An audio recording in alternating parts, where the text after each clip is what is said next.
بسم اللہ الرحمن الرحیم۔ السلام علیکم۔ ہم آپ کو اپنے چینل میں خوش آمدید کہتے ہیں۔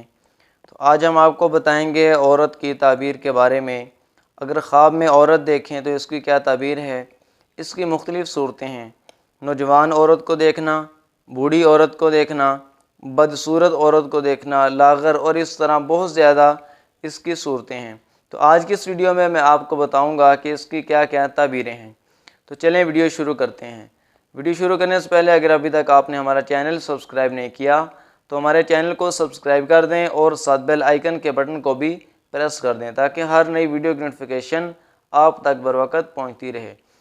حضرت ابن سیرین رحمۃ اللہ علیہ نے فرمایا ہے کہ خواب میں جوان عورت خوشی ہے اور بوڑھی عورت دنیا ہے اور اس جہان کا شغل ہے، اور عورتوں کو خواب میں دیکھنا بقدر خوبی اور جمال کے فربہی اور لاغری ہے، اور بہترین عورت خواب میں ایسی عورت ہوتی ہے جو کہ معروف و معلوم ہو، اور معلوم عورت روزی کی فراخی ہے، اور بدصورت اور لاغر عورت قحط اور تنگی ہے، اور عورتیں خوش اور آراستہ اس جہان دنیوی کی مراد ہیں، اور بوڑھی عورت گندگی، نامرادی اور بدحالی پر دلیل ہے۔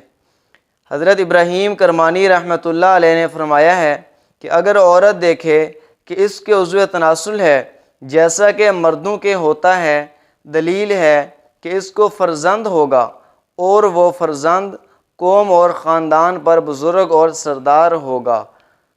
اور اگر جوان عورت دیکھے کہ وہ بوڑھی ہو گئی ہے تو خیر اور دین و دنیا کی صلاح پر دلیل ہے، اور اگر عورت دیکھے کہ اس کا عضو تناسل ہے اور جماع کرتی ہے، دلیل ہے کہ اس کی عزت اور بزرگی کم ہوگی۔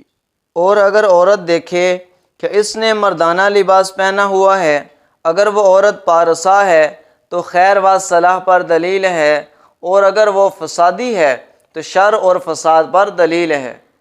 حضرت جابر مغربی رحمۃ اللہ علیہ نے فرمایا ہے کہ خواب میں عورتوں کی دوستی اہل دنیا کے لیے مال کی زیادتی ہے، اور اہل صلاح کے لیے علم ہے، اور غریب عورت کی تعویل آشنا سے بہتر ہے۔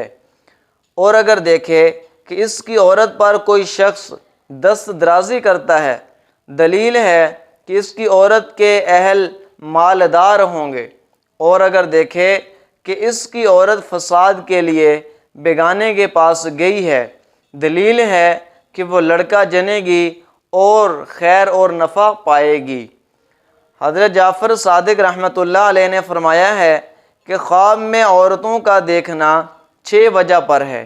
نمبر 1 شادی، نمبر 2 دنیا، نمبر 3 اس جہان کا شغل، نمبر 4 نعمت کی فراخی، نمبر 5 قحط، نمبر 6 تواںگری۔